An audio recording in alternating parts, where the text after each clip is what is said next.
Bharatiya Janata party తెలుగుదేశంల మధ్య పొత్తు విషయంలో ఇప్పటికీ కూడా ఓ సందిగ్ధత ఏంటి అంటే అమిత్ షా దగ్గర నుంచి వచ్చిన తర్వాత ఈ రోజు వరకు పార్టీ శ్రేణులతో చంద్రబాబు నాయుడు ఏం మాట్లాడలా ఏం చెప్పాల రోజు టెలికాన్ఫరెన్స్లని వీడియో కాన్ఫరెన్స్లని సభలని పార్టిసిపేట్ చేస్తూ పార్టీ నాయకులతో మమేకమయ్యేటువంటి చంద్రబాబు నోరు మెదపలేదు ఆ మధ్యన రోజు అటు పవన్ కళ్యాణ్తో మీటింగులు వేసుకుంటూ కూర్చుంటూ అభ్యర్థుల సంగతి తేల్చేటటువంటి చంద్రబాబు ఈ మధ్యన ఈ అమిత్ షా దగ్గర నుంచి వచ్చినప్పటి నుంచి ఒక సందిగ్ధ స్థితిలోనే ఉండిపోయారు.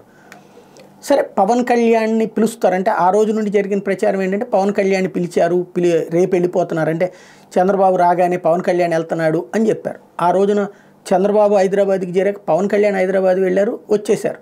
ఏమైందో తెలియదు. అక్కడ పవన్ కళ్యాణ్ అయితే మళ్ళీ వెనక్కి వచ్చేసి తన పని తాను చేసుకుంటున్నారు. ఇప్పటికి ఢిల్లీకి పవన్ కళ్యాణ్ అని 4 రోజుల నుంచి 4 సార్లు బ్రేకింగ్ న్యూస్లు వేసేసారు తీసేశారు. చంద్రబాబుతో మాట్లాడి పంపించినటువంటి అమిత్ షా ఈ రోజు వరకు పవన్ కళ్యాణ్ని పిలవాల అంటే అర్థం ఏంటి? అమిత్ షా చెప్పిన ప్రపోజల్ని ముందు చంద్రబాబు ఒప్పుకోవాలి, ఆమోదించాలి, అప్పుడు పవన్ కళ్యాణ్తో మాట్లాడతారు. అంటే సంథింగ్ ఏదో గట్టి కోరికే కోరుండాలా. అటు చంద్రబాబు నాయుడు అది ఎటు తేల్చుకోలేకపోతున్నారు.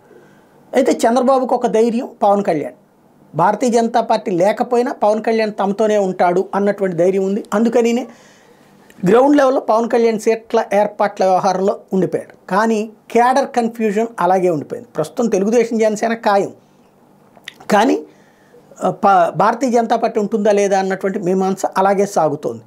పవన్ కళ్యాణ్ ఢిల్లీ పిలవకపోవడం వెనకాల ఉన్నటువంటి కారణం కూడా అదే. ముందు చంద్రబాబు గారు కన్ఫర్మ్ చేసి చెప్తే అప్పుడు పవన్ కళ్యాణ్తో మిత్రపక్షంగా మాట్లాడుకునేటువంటి అవకాశం ఉంటుంది. దీంతో అటు పవన్కి అయోమయంగానే ఉంది. అంటే ఆయనకి తెలుసు చంద్రబాబుని బీజేపీ వాళ్ళు ఏమడిగారో పవన్ కళ్యాణ్కి తెలియనంత అమాయకుడైతే కాదు, తెలిసే ఉండాలి. ఎందుకంటే చంద్రబాబు పిలిచి మాట్లాడారు కదా.